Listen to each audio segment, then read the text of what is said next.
Projeto realizado com recursos do Programa de Apoio e Incentivo à Cultura, Fundação Cultural de Curitiba e da Prefeitura Municipal de Curitiba. Infinitas Produções e Vigor Mortis apresentam Noite Diabólica. Contos Fantásticos Podcast. A partir da obra de Rubens Francisco Lucchetti.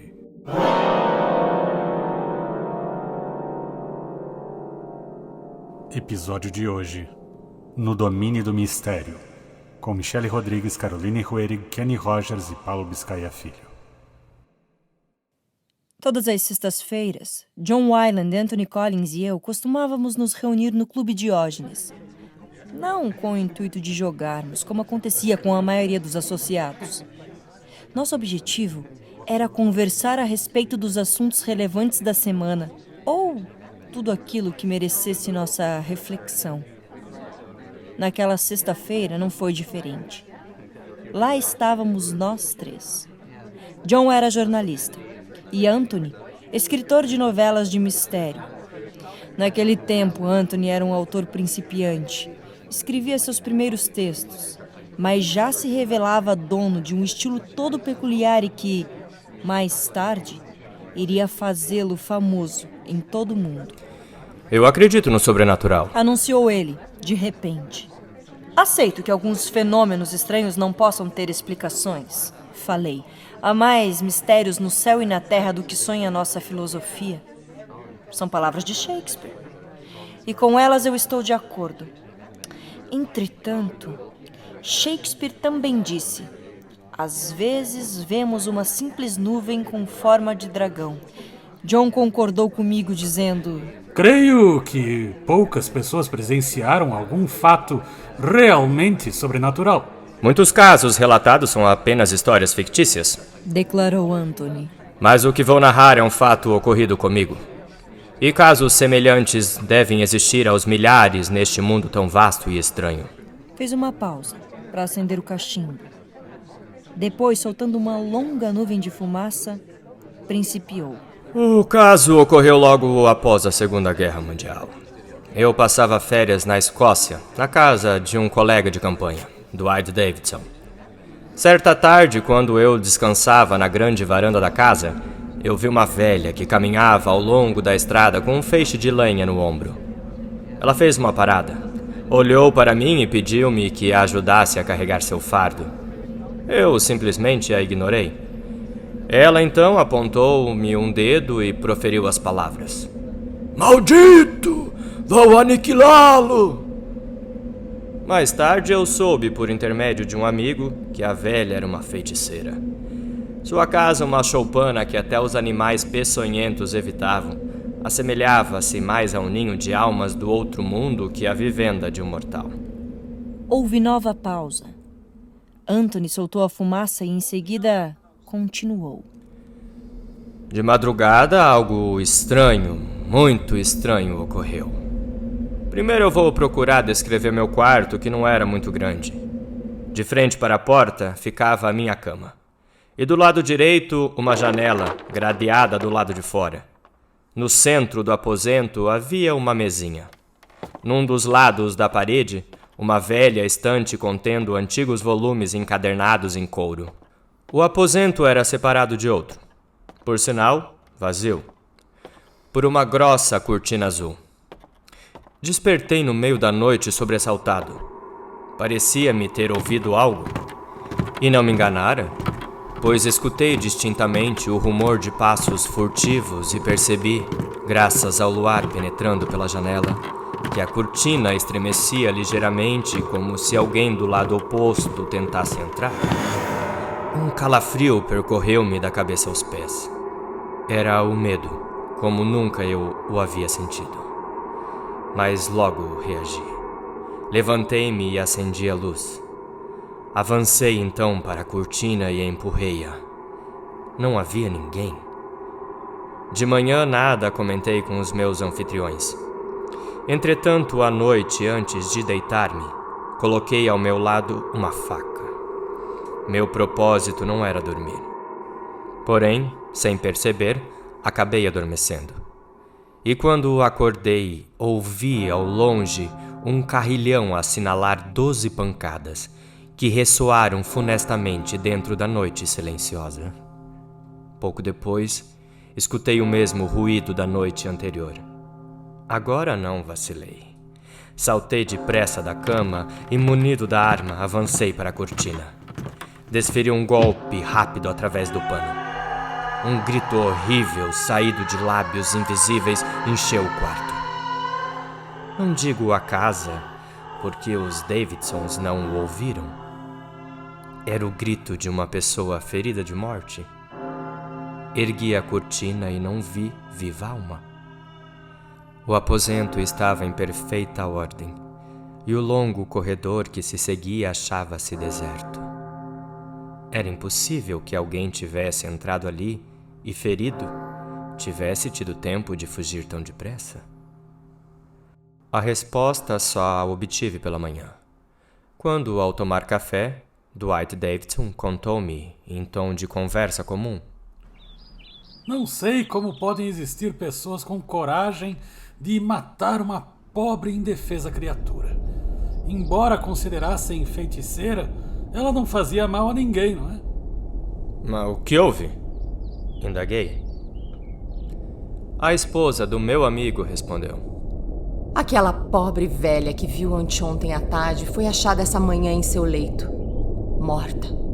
Assassinaram-na com uma facada no peito, mas a arma não foi encontrada. E o que está intrigando ainda mais a polícia é que toda a casa encontrava-se trancada por dentro. Bem, amigos, aí está o que me aconteceu.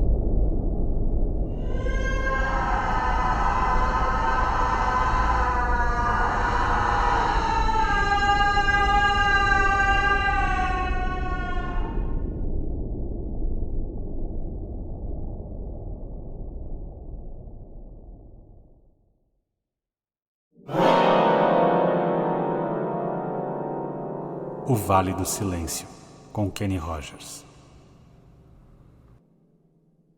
Onde estou? Que lugar é este? Foram essas as perguntas que fiz, certa noite, a certa hora, junto à grande macieira. Minha voz ecoou pelo bosque desolado e a resposta não se fez ouvir. Era só o solene silêncio dominando tudo. Onde estou? Que lugar é este? Voltei a indagar e, uma vez mais, não obtive resposta. Tudo era silêncio, um silêncio sepulcral, opressor.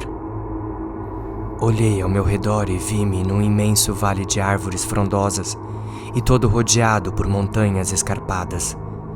Para qualquer lado que eu me voltasse, elas não me permitiam ver o horizonte. Sobre o chão pairava uma tênue névoa que fazia um movimento sucessivo, convulsivo. Ergui o olhar e minha vista encontrou um vazio negro. Não o negrume noturno, mas aquele sugerido por precipício dos quais não conseguimos vislumbrar o fim. Senti então um mal-estar, uma náusea, ao imaginar que poderia perder-me naquele vazio. Nada se movia ali. Nem a mais leve brisa perturbava os olmeiros. Apenas a névoa parecia pulsar. Não obstante a completa escuridão do firmamento, aquele vale era iluminado por uma luz branda, vinda das entranhas da terra. E a luz revelou-me que existia ali um imenso lago. Caminhei até ele, embora não sentisse o chão sob os pés. As águas do lago borbulhavam como lavas de um vulcão e delas se desprendia um odor fétido. E minhas pernas afundavam num lodo que até então eu não havia percebido. Curvei-me para apanhar um pouco do lodo. Foi um movimento instintivo, como se eu fosse impelido por uma força superior. Tive um estremecimento de horror. Aquilo não era lodo, e sim uma massa pútrida e mal cheirosa, como as carnes de cadáveres em decomposição. Com Com repugnância, devolvi a massa ao lago, cujas águas continuavam borbulhando e haviam adquirido um tom avermelhado. Novamente, impelido por uma força não minha, toquei o líquido do lago. Estremeci de pavor. O que eu tinha na mão era sangue. Sangue borbulhante e ainda quente, como se houvesse acabado de sair de um ser vivo. Angústia, terror e solidão eram as únicas sensações que dominavam meu corpo e meu espírito. A gargalhada ecoou em meus ouvidos. Uma gargalhada profunda, metálica, sibilante, tenebrosa, assemelhando-se a 1000 demônios gargalhando a uma só voz. Uma gargalhada que mortal algum seria capaz de reproduzir. Nesse momento, eu ouvi. Não posso afirmar se era um anjo ou um demônio.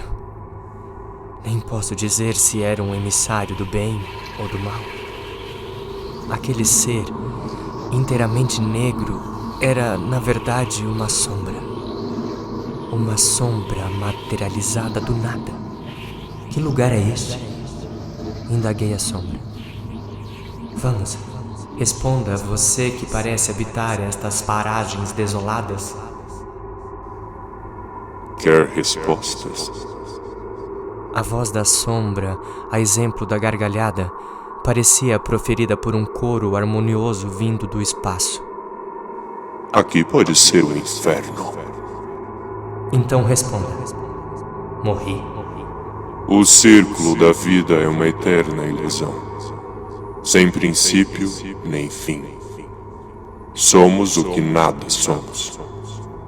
Mas quem é você? Não pertenço a seu mundo. Minha existência é uma angústia sem fim. Estive presente em todas as desgraças que assolaram a terra. Assisti às maldades cometidas por homens poderosos e gananciosos, cujas almas formam o lodo e essas águas putrefatas. Presenciei ao longo dos séculos a peste e tantos outros males devorarem civilizações inteiras. Depois de dizer isso, a sombra calou-se e afastou-se até perder-se no nada. Nunca mais encontrei aquele lugar, embora o tenha procurado exaustivamente. Nunca mais vi aquele vale, onde sequer havia o hálito confortante de um vento que nos transmitisse vida e onde tudo era silêncio. Apenas silêncio. Hoje compreendo que aquele era o Vale da Sombra da Morte, de que nos fala o salmista. Noite Diabólica. Contos Fantásticos Podcast. Leitura de contos de Rubens Francisco Luchetti. Com Caroline Ruerig, Kenny Rogers, Michele Rodrigues e Paulo Biscaia Filho. Técnicos de som, Demian Garcia e Paulo Biscaia Filho. Coordenação, Caroline Ruerig. Produção executiva, Rafael e Cristina. Direção, Paulo Biscaia Filho. Realização, Infinitas e Vigor Mortis. Projeto realizado com recursos do Programa de Apoio e Incentivo à Cultura, Fundação Cultural de Curitiba e da Prefeitura Municipal de Curitiba. Se inscreva nos canais da Vigor Mortis e Corvo de Curitiba e acompanhe os próximos episódios e outras programações. Obrigado.